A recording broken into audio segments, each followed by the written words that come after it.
Welcome to the Shiver Show. I'm Mary Labrie, your host, here with co-host Greg Flynn. Good evening, Mary. Greg, we're about to listen to a tale of interplanetary diplomacy. Are you ready?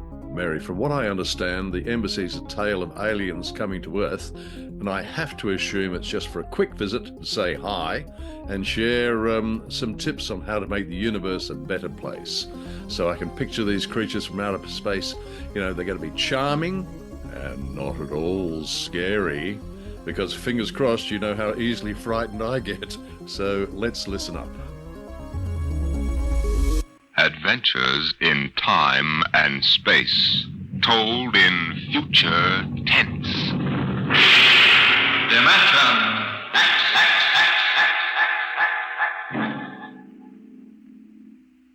Out of the infinitude of stars and planets in the solar system and other systems in the universe, it is almost mathematically certain that there exist other forms of life on other worlds. Someday, in the future, in 1,000 years, or in the next 10 minutes, daring travelers through space will make contact with the inhabitants of another world. But the question is, will we contact them first, or will they contact us?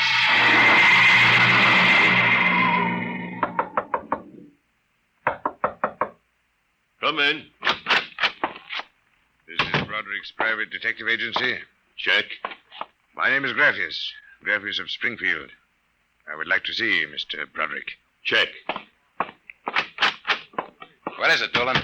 There's a guy outside. What kind of a guy? Oh, a great big guy with a big shining head and thick glasses like the bottoms of Coca-Cola bottles. And he looks like a professor or What something. I mean is, does he look like a client or a bill collector? He didn't say. Okay, Iron Man, send him in. Check. Mr. Graffius, Mr. Broderick will see you. Thank you. Mr. Broderick? In the flesh. Okay, Iron Man, step outside. Check. If you need me, I'll be outside. You'll have to excuse Mr. Doolin. He's a very useful man if you happen to want a house moved or somebody's head unscrewed from their shoulders. His reflexes aren't too good. He's what you might call underorganized. I suspected as much. All right, Mr. Graffius, let's get down to business. Precisely. I would like your assistance in helping me locate something here in New York City. Just what are you trying to locate, Mr. Graffius? The Martian embassy. Would you say that again very slowly? I came to New York to locate the Martian embassy. Martian? Like in Buck Rogers? Precisely. Agents of the government of the planet of Mars. Dolan! What's the trouble, boss? Throw him out. He's a crackpot. Of course, if you wish me to leave, I will leave. But before I go, you might examine this. You'll find it quite authentic. Holy mackerel. A 5th-century note. Let me see that. Sit down, Mr. Graffius. Sit down. Make yourself comfortable. Dolan, get Mr. Graffius a light. Check. Okay, Mr. Graffius. Your remarks about our speckled friends, the Martians, I shall ignore. This being the year 1955, I assume you were joking. On the contrary, I'm completely serious. As it happens, I'm interested only in Martians at the moment. I see. Okay, shoot. It occurred to me in the course of my studies that we Earth people cannot possibly be the only intelligent form of life in the universe. Out of the infinitude of stars and planets, there must definitely, mathematically, be others. Since Mars is older geologically, and since it is also an atmospheric planet, its evolutionary history could easily be similar to ours. You follow me? Well, so far, I can't say no. But if this is true, then they must have been watching us, observing us, for hundreds, possibly thousands of years. What for, blackmail? Shut up, Dolan. They know, then, that we are not far from achieving space travel. Atomic rocket ships that can travel to other planets. They also know we're a militaristic, warlike race. We might conceivably set out to conquer and occupy Mars one day. In which case, they'd try to get the jump on it. Precisely, Mr. Broderick. And how would they do that? For a civilization as old as theirs, space travel would be a simple enough matter. Flying saucers. I read about it. Relax, Iron Man. Go on, Mr. Graffius. If you were planning to attack an unknown nation, what would be your first move, Mr. Broderick? Intelligence. Find out what the odds are. You have a very logical mind, sir. You would send agents to scout the nerve centers of earthly civilization and advancement. Not in Kansas City or Equatorial Africa, my dear sir, but here in New York City. The most technically advanced spot on Earth. Uh-huh. And, you want me to help you prove this theory of yours? Precisely. Expense does not interest me. Well, this may take a very long, long time, Mr. Graffius. After all, nobody's ever seen a Martian. I assure you, they will be very ordinary-appearing people. Very likely they live together in downtown New York, close to the newspapers and publishers, the news cables, communication centers, and the financial center of Wall Street. Most certainly, they live in a private house with no servants to pry into their affairs. Some ordinary people who live in a private house in downtown New York. Yes. I might just as well look up Martians in the classified section of the phone book. There is one other lead which might help you. What's that? They would be almost certain to subscribe to every conceivable type of newspaper, scientific journal, foreign language publication. Mm-hmm. Well, that might be something. Okay, Mr. Graffius. It's a deal. Excellent. I shall contact you tomorrow. Oh, before you leave. Yes? Just as a matter of interest. Why are you so interested in meeting up with these Martians? Mr. Broderick, I wish to avert the catastrophe of a successful Martian invasion of the Earth. Naturally, I cannot go to the police or the military. I'd be laughed out of existence. So I'm doing this privately. You seem to know all the answers, Mr. Graffius. Not all of them, Mr. Broderick. Not quite all the answers. Not quite yet.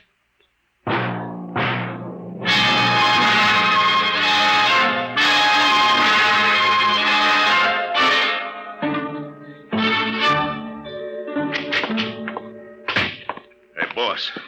Here's a private address. Takes everything from Pick magazine to the Manchester Guardian. Listen to this. Pick, Look, Scientific America, the Daily News, the Daily Worker, the Police Gazette, the Journal of Engineering, Scientific Quarterly, American Psychiatric Journal. Let me see that. Oh, Doolin. Doolin, sometimes I wonder. What's the address on this? 9 West 124th Street. Which happens to be the Harlem branch of the Public Library. Oh. Now listen, Noodle Brain. Check all the renting agents. Find out every private house in downtown New York. And then cross-check with the magazine subscription departments of the scientific magazines. You got that? Check. I wonder.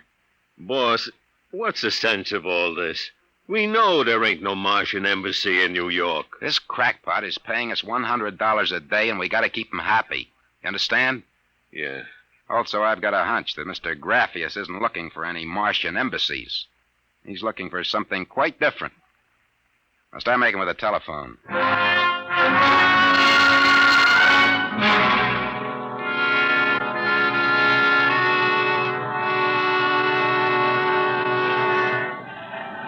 Which house is it, Doolin? Right down there. Number 108. Did you find out anything? Not a thing. I've been watching the place for a week now.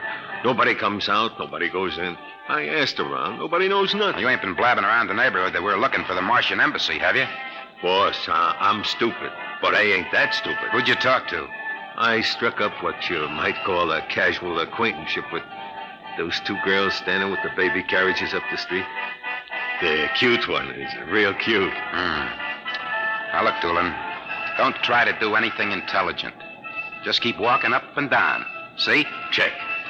I'm going back to the office to meet Graffius. See you later, boss.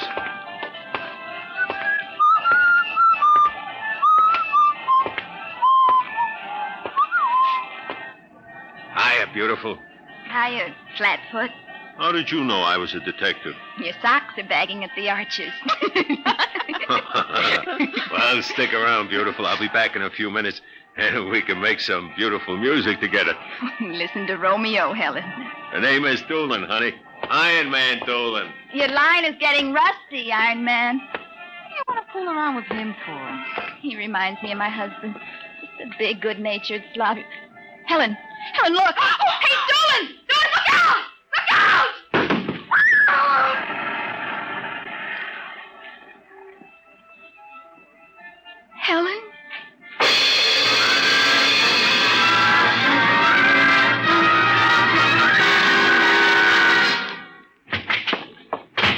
you waiting, Mr. Graffius. Not at all.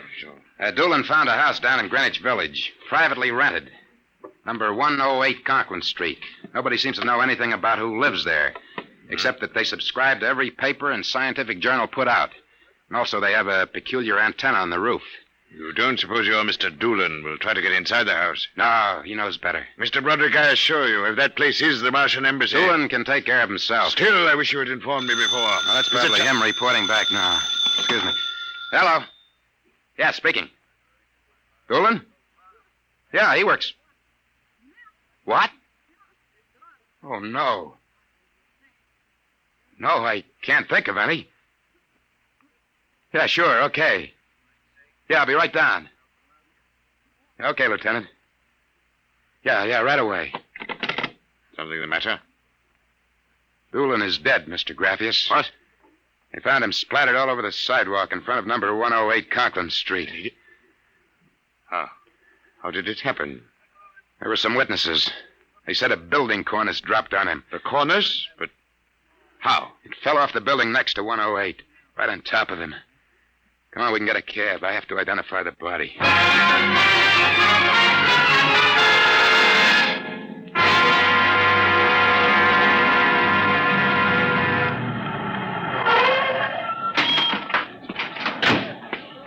Lieutenant, I'm Broderick. Oh, well, there's your boy, Broderick. Not very pretty. Oh, Mother in heaven. That's a 1,000-pound hunk of concrete. Where did it come from? Dropped off the roof of 106. Anybody see it? Yes, a couple of maids pushing baby carriages. One was so shaken we had to send her to the hospital. The other one is hysterical, but she can talk. Can't seem to get any sense out of her, though. Do you mind if I talk to her? Not at all.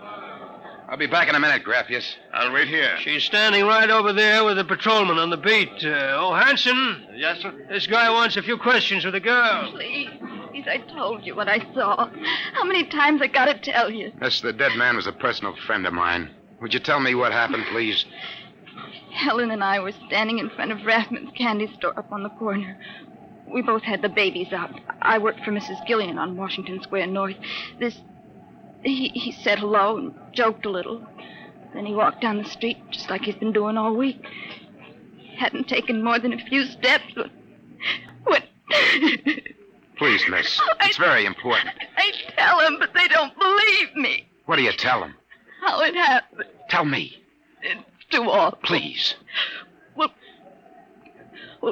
first he washed, and then the stone fell on him. What do you mean, he squashed? They don't believe me, but Helen saw it, too. She saw what?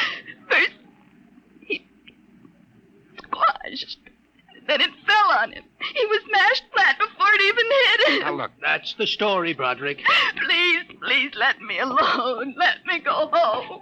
I told you what I saw. Now let me alone. Let me alone. Did you learn anything, Mr. Broderick? Huh? I don't know. I don't know what to make of it. It's crazy. Mr. Broderick, if I may make a suggestion at this point, perhaps it would be better if we dropped the entire matter. What's eating you? First you come at me with a chain of nonsense that you're staking real cash on. And now when we hit solid trail, you want to call off the dogs. Well, maybe you operate that way, but Broderick doesn't. May I ask, then, what do you intend doing? As soon as the cops clear out and this place quiets down, I'm going to pay a personal call on the Martian embassy. Whatever number 108 is.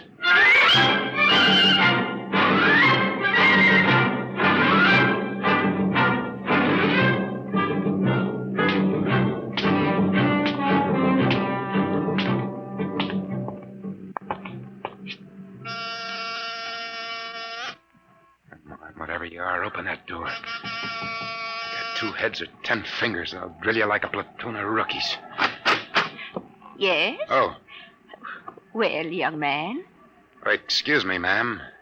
Is the lady of the house at home? I'm the lady of the house. Well, my name is Broderick. I represent the Manhattan Child Adoption Center. We're soliciting funds and clothing for stranded and unadopted children. I wondered if... Oh, won't you come inside? Well, we don't Oh, usually... nonsense. I'm old enough to be your grandmother. Besides, my son, Lauren, is working at home. Your son? He's a bibliographer. He writes summaries of articles and books from scientific journals and publications for libraries and universities. I see. Well, sit down, Mr. Broderick. We get so few calls, and I do like to visit. Oh, thank you. Now, what was it you wanted to talk to us about?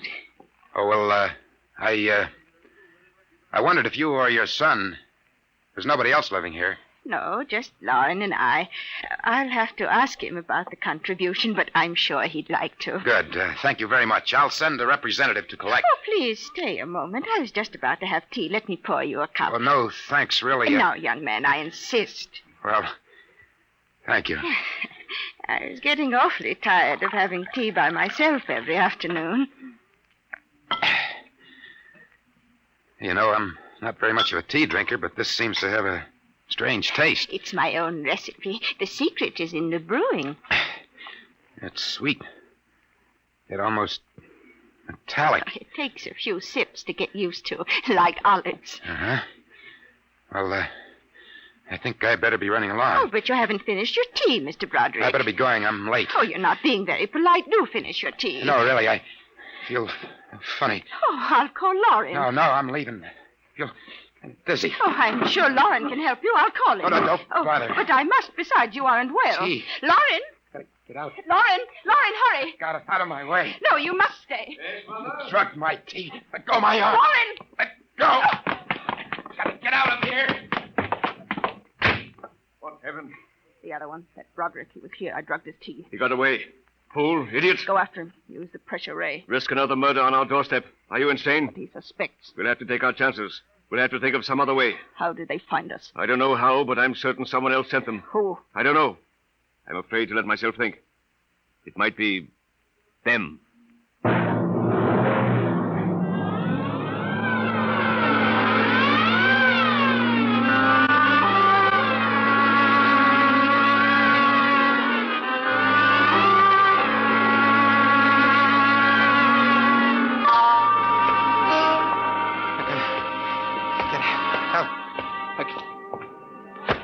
Watch where you're going, you drunken fool. Please, Get away from me. Stay away from me. Look out. Miss, please. Let go of me. Help. Please. Help, officer. You don't understand. What's the trouble here? This drunkard is insulting people. I saw him come out of that house there. 108? That's the one. He bumped into a gentleman, and then he pulled at my arm. All right, miss. I'll take care of it. Come along, mister. I'm going to give you a break and take you back to the wife and kids. No, you can't. I'm sick. Sick, is it? What's the matter? Drugged. They drugged me. Who drugged you? Number 108. Martians. Who? Martians. Number 108. It's a Martian embassy. Well, I've seen them with pink elephants, rabbits, and mice, but you're the first one who's got Martians. That's true, I tell you. Uh-huh. Come along. Now, listen. Don't take me back there. Don't Come kill on. me. Look, I gotta make you understand. Here, I'll help you up the steps. Please, my name is Broderick. I'm a private dick. We'll find out about this. Here, don't try any tricks. Officer, please listen. I'll give you anything. I'll give you $1,000. Please listen. For God's sake, listen. Listen. Yes, officer. Why, Broderick. You know this slush, Granny? Why, that's my son, Broderick. No. Martian. He's in pretty bad shape. You better get him to bed. Oh, dear. He was doing so well at the Alcoholic Society. He must have gotten off again. Looks like he's ready to pass out. Lauren! What is it, Mother? Oh. Your brother, Broderick, has been drinking again. Look out, he's passed out. I'll take care of him, officer. We've handled this sort of thing before. Can you manage okay? We'll be fine, thank you. You've been very kind, officer. Nothing at all, Granny. I know how it is with these alkies. Well, I'll be seeing you.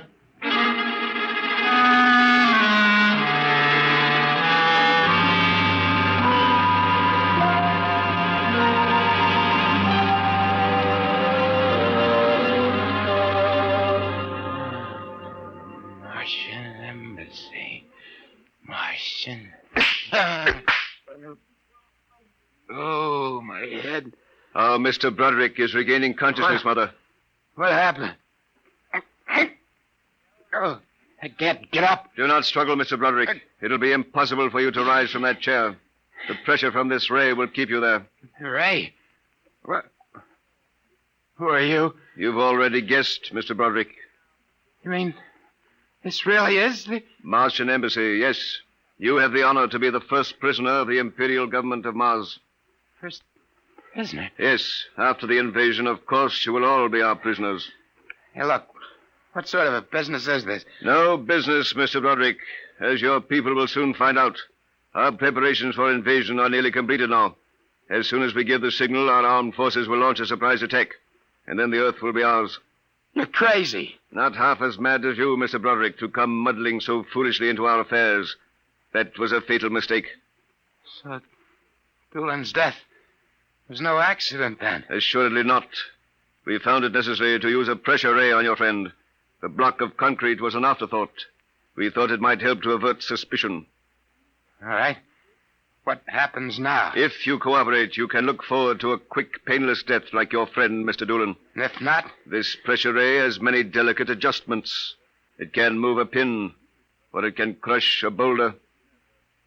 Let me demonstrate.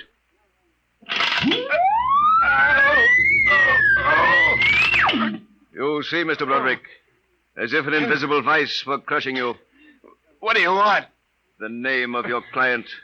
We are interested in knowing who is so anxious to locate the Martian embassy. The names of my clients are confidential. Oh, well. All right. Turn it off, Mother. Mr. Broderick has seen the wisdom of speech. His name is Graphius. Graphius? Yeah. An unusual name for an Earthman. Describe him. Well, I don't know if I really can. Mother. Describe him. He's tall. Got a big forehead. And about 60. He wears thick glasses. He's bald. Lauren, sounds like one of them. Yes, it does. Contact the planet. Tell them we suspect that our plans are known. Ask for an acceleration of invasion day. At once. What about me? I am sorry, Mr. Broderick, but I am afraid you know too much now. In exactly 5 seconds, you will feel the full impact of the ray which faces you. I would suggest that you relax and meet your fate calmly. Now, wait a minute. You will feel no pain, just a wall of force engulfing Oh, you. listen, 5. No, you can't do this. 4. It isn't human. I know, but we are not human. 3. Yeah, but... 2. No! 1. Mother in heaven. Now. Lauren, It didn't work. Something's happened. The magnetic field is dead. get it working. We've got to get rid of this one. Now, listen. Listen, Be you quiet. two. I can't understand what's gone wrong with the ray. Why would it suddenly stop like that? Perhaps I can explain. What? Graphius. It's you. Yes. Lauren! Stand back from the pressure ray, please. It will not function anyway. I have decontrolled your field. Lauren, it's one of them. They've found us. Did you think we wouldn't? I trust you have not harmed my friend, Mr. Broderick. He's been very useful to me. Brother, am I very glad to see you. Talk about the Marines landing in the nick of time. You're free to move now, Mr. Broderick. I don't know how you got in here, Graphius, but stick around. These babies are really Martians, just like you said. They're planning to invade the Earth and take over. There will be no Martian invasion. You keep these characters covered. I'll get the police. There will be no need for the police. I intend to handle them myself. But the police will want Do not call the police. Why not? You fool of an Earthling. Don't you realize with whom you are dealing? The invasion of Earth by Mars will be like child's play compared... Lauren! Holy mackerel. They just flattened out. Like your friend, Mr. Doolin. I detest the use of violence where the intellect can rule. But unfortunately, the Martians are a threat to us. It must be destroyed. I believe you now. Another 5 seconds, they'd have finished me. I'm glad you didn't waste any time. There is little time to waste. The Martian invasion was to have taken place next week. Yeah, Hey, they never said that. How do you know? You would not comprehend. Wait a minute. There are some things here I do understand. A second ago, that pressure ray didn't work. Now you're using it like it was a toy. How did you get in here anyway? Who are you? Another one of those Martians? No, Mr. Broderick. I happen to be a Venusian. What? A representative of the planet Venus. Venus? That's impossible. Not at all. The Martians are really an inferior race. We Venusians are much farther advanced. As much as we are over you, Mr. Broderick. The Martians would simply have conquered and enslaved your people. We Venusians felt compelled to exterminate you completely. It's impossible. Oh, no. Now that we have disposed of the Martian threat, what is there to stop us? Our invasion begins tomorrow at noon. By nightfall, the Earth will be ours. Brother in heaven. Either I'm completely cuckoo or... Oh, well, this is really on the level. You needn't edge toward the door, Mr. Broderick. You're thinking of running for help, aren't you now? I can read your thoughts quite clearly. Suppose you're going to knock me off like our Martian friends. On the contrary. Go ahead. Leave? Why not? Why don't you try it, Mr. Broderick? Because the minute I turn my back, you're going to let me have it. Suppose you try it and see. I've no interest in stopping you. Go ahead. All right, Buster, you asked for it. It will do you no good. No good! You'll see! Let me go. Here, where do you think you're running to? Hey, officer, listen to me. Oh, it's you, the one with the marsh. Yeah, that's right. Now listen. That story is true. They're inside that house, inside number 108. He killed them. Who killed? Graphius. He's the leader of the Venusian invasion. Venusian invasion? That's right. Tomorrow at noon, they're going to take over the Earth. Now listen, go in that house. Martians, now Venusians, eh? Okay, that's enough for me. Come along. Good. We haven't got much time. Now, hey, wait. Where are you taking me? Bellevue Psychiatric Ward, my friend. Come on. Bellevue, no! Now, come along. No! Why don't you listen to me? Why are you such a fool? Let go of me! You're loony as a bedbug. Come on! No! I tell you, there's going to be an invasion! The Venusians are going to invade us, don't you understand? You gotta believe me! You gotta believe me! Sure, I believe you. Oh, why don't they listen? Why don't they believe me?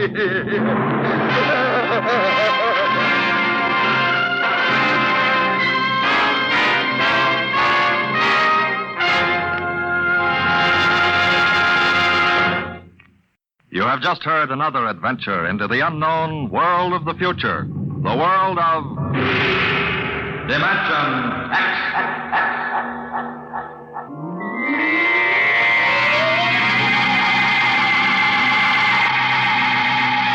Tonight, Dimension X has presented The Embassy, a story by Donald A. Wollheim, as adapted for radio by George Lefferts. Joseph Julian was heard as Broderick, Barry Kroeger as Graphius. Your narrator was Norman Rose.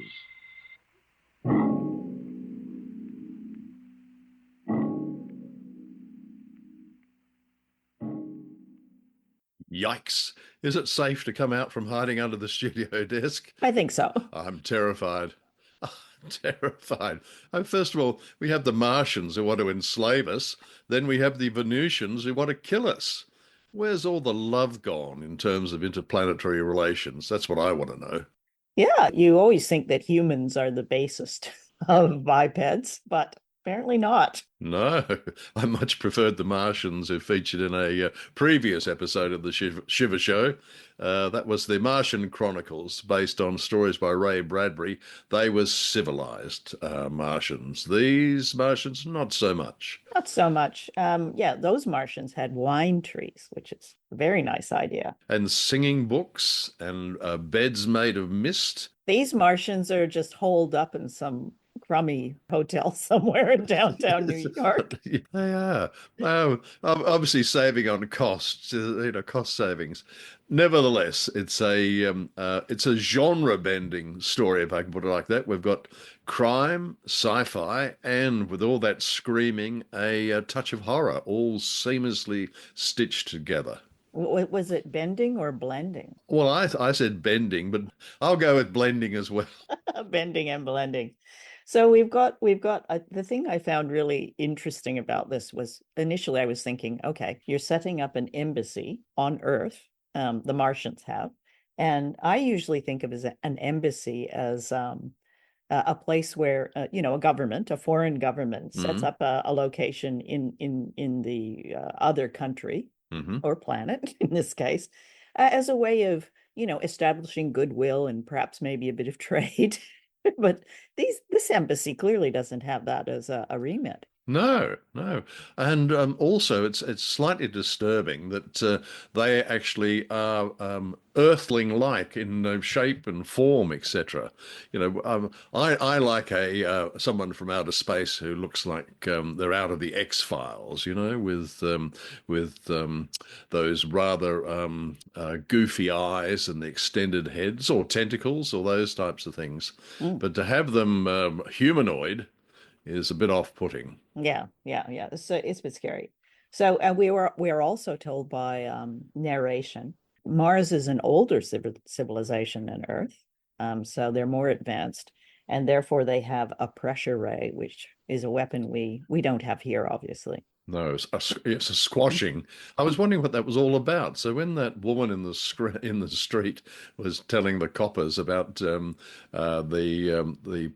private investigator's sidekick being squashed, I couldn't work it out for a while. But then I realised it probably wasn't a pleasant thing. Then didn't they drop an anvil or something on his head? I forgot. A cornice. Oh, cornice. Yeah, a big block of building fell on him just to hide the crime because they'd already flattened him like a pancake. We've got undercover Martians, we've got murderous Venusians, but in terms of genre bending, as I said, or blending as you go for, we've also got that snappy, snippy Private Eye Broderick, and there's the urbane Graphius character. It's very it's very 1940s, isn't Yeah. it? So this came out in 1955, which was, I guess we would say, right in the middle of the Cold War. And people who've analyzed this play believe that, the Cold War fear was, various foreign powers like Russia and maybe China. Yep. Yeah. And so this was playing into the fears of these foreign powers coming and wanting to exterminate us or enslave us. What do you think about that, Greg? I couldn't agree more. So the original story was in a magazine, and I think published in 42, and then obviously, as you said, this comes out in the 50s, but it echoes that. So the threats to civilization in the 40s, and at the time in 42 it would have been the goose-stepping Germans, and then come the 50s, it's those pesky Russians who want to wipe out the United States. I did like the voice actor who played Mr. Graphius. Oh, yes, yes. It was Barry Kroeger, right? Kroeger or Kruger, I'm not too certain, and he plays Graphius with the same vocal intonations as another actor, Sidney Greenstreet, an Englishman. Now, Greenstreet was a scene stealer with a very distinctive voice and appeared in numerous movies, but two of them were with Humphrey Bogart. He was in The Maltese Falcon as Caspar Gutman, and he was in Casablanca as Signor Ferrari, or Ferrari, as it. Oh, well, never mind. You can see I don't own one. That's the problem with being a Mazda driver. Consider yourself lucky. Apparently, they're nothing but trouble. Those Ferraris. Those Ferrari are excellent. Yes, you'll find that nobody stands on the sidewalk and says, "Wow, look, there goes a Mazda." Nevertheless, I think once again I'm getting distracted. Then we got, and as a freelancer, talking about me, let's bring it back to me. I could see the appeal of Graphius to that freelance detective. So even though Broderick, the PI, doesn't believe in aliens, he's only too happy to take the $500 retainer and get paid by the hour, that's an ideal client, cash up front.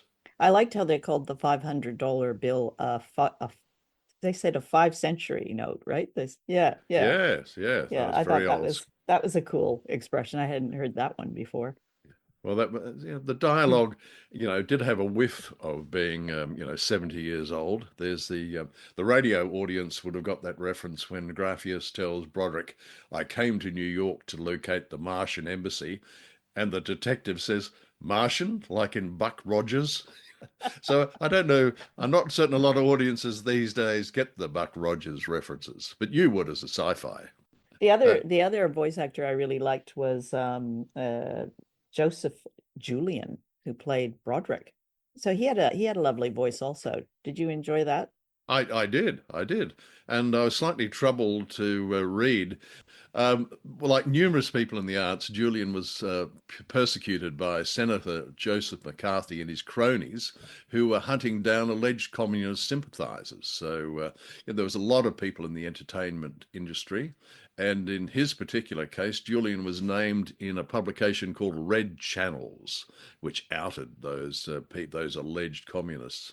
Now, in terms of Red Channels, on the list of actors that they were named was Burgess Meredith and Zero Mostel. Now, if you thought American democracy could be destroyed by the Penguin from the TV series Batman and Max Bialystock from the movie The Producers, then you need to get out more. Actually, everyone who was anyone was on that list. It seemed like if you weren't on that list, you probably weren't any good.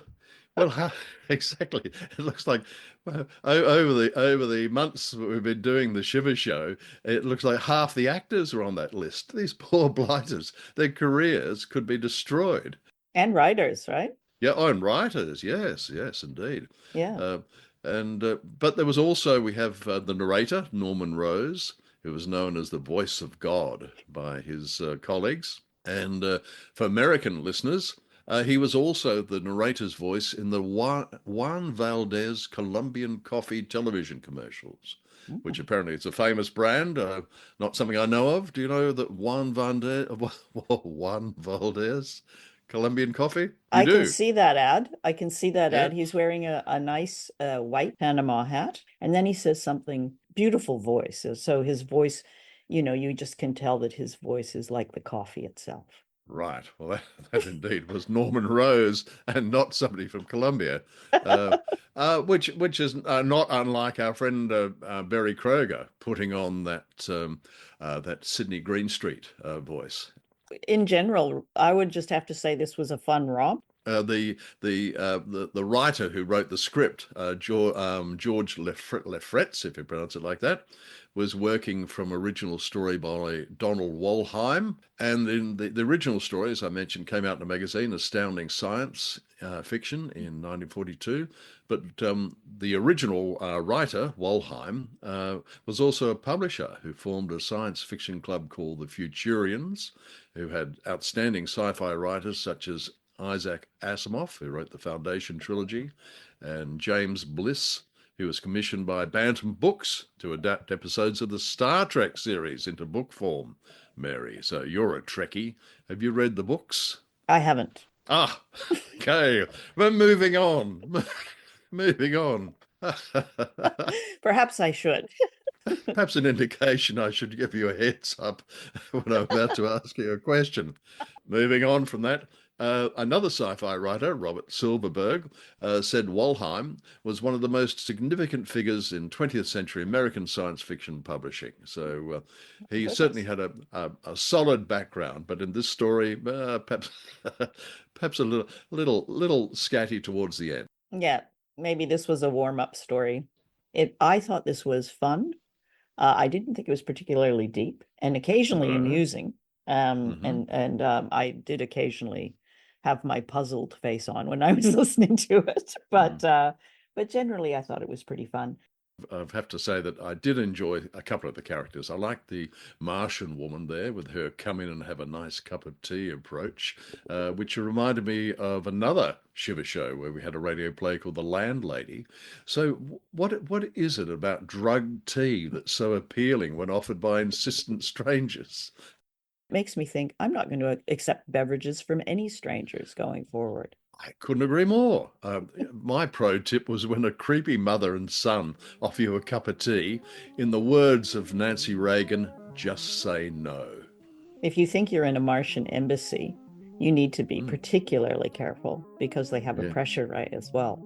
If the Martians offered me a glass of Irish whiskey, I might be tempted to take just one sip because, after all, these aliens, they've travelled millions of miles from Mars to Earth. So, frankly, Mary, it'd be discourteous to refuse. I mean, what could go wrong? What, just one sip of Irish whiskey? Apparently, plenty could go wrong. Good night, Greg. Good night, Mary. That's our show for tonight. If you're listening to us on the radio right now, you may not know that we also are a podcast. You can find us on Apple Podcast, Spotify, and most of the podcasting platforms. And we're also on YouTube. Thank you for shivering with us, and we look forward to your company again next week.